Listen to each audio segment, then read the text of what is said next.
Ketika John mendapatkan tawaran ikut dalam program persiapan mengikuti Olimpiade Fisika, ia menolak.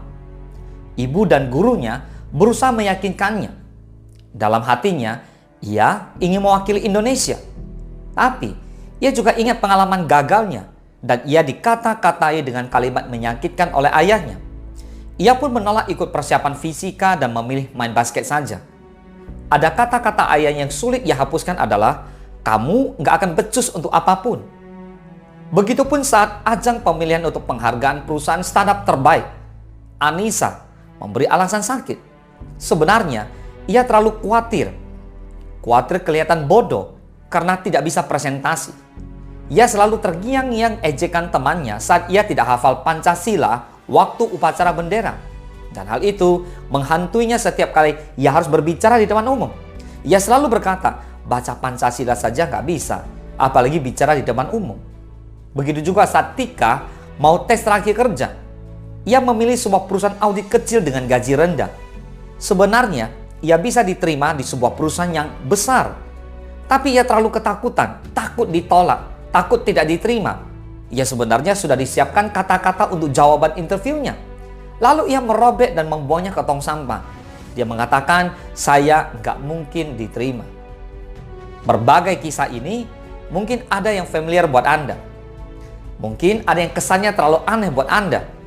Tapi yang jelas, semua kisah itu adalah kisah nyata yang diambil dari pengalaman coaching dan terapi yang pernah saya lakukan. Namanya fiktif, tapi kasusnya nyata. Itulah bagian dari mental block. Mental block itu apa sih? Pada dasarnya, mental block berisi pikiran-pikiran negatif yang muncul di pikiran Anda yang menghalangi Anda untuk melakukan sesuatu.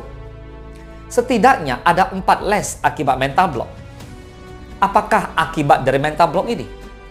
Paling tidak ada 4 les yang terjadi akibat mental block, yakni worthless, yaitu perasaan diri tak berharga. Useless, perasaan diri tak berguna. Hopeless, perasaan bahwa tidak ada harapan. Serta effortless, perasaan bahwa tidak ada yang bisa dilakukan. Seringkali perasaan ini muncul akibat dari didikan dan bagaimana seseorang dibesarkan. Atau bisa juga melalui pengalaman. Sebut saja namanya Susan. Ia anak yatim piatu yang dibesarkan tantenya. Hampir setiap hari waktu kecil, Susan selalu dikata-katai kamu tak berguna. Tidak akan becus melakukan apapun. Ayah ibumu saja meninggal gara-gara kamu. Dan ternyata, kalimat itu sering bergema di batinnya. Ketika ia gagal lakukan sesuatu ataupun ketika ia gagal dipromosikan, ia selalu berkata, aku memang tidak berguna. Padahal, Susan punya bakat entrepreneur dan seorang yang punya daya persuasi bagus. Ia punya bakat menjual yang sebenarnya bisa diandalkan. Tapi, setiap kali tidak berhasil, ia selalu menyalahkan dan mengatakan dirinya memang bodoh. Sampai-sampai ketika suaminya punya simpanan wanita lain pun, ia berkata, saya memang tidak becus jadi apapun. Ia pun hanya jadi ibu rumah tangga biasa. Sekarang kita lihat, mental block menjadi mental boost. Mengubah mental block atau penghalang mental menjadi mental boost atau pendorong mental memang tidak mudah. Sebenarnya kasus mental block bukan hanya dimiliki oleh orang-orang yang kalah. Yang memang pun banyak yang harus menghadapinya. Kalau kita baca biografinya Thomas Alva Edison, dikisahkan bagaimana ia berjuang melawan label anak bodoh yang diberikan oleh gurunya. Untungnya ia punya seorang ibu yang sabar dan menguatkan dirinya. Juga kisahnya Mahatma Gandhi. Ia sudah hidup sebagai pengacara yang sukses di Afrika Selatan. Tapi hatinya mengatakan bangsanya sendiri terjajah. Tapi ia menghadapi mental block. Mental block bangsanya sendiri. Ia sendiri awalnya tidak yakin bahwa ia bisa lakukan banyak hal buat bangsanya.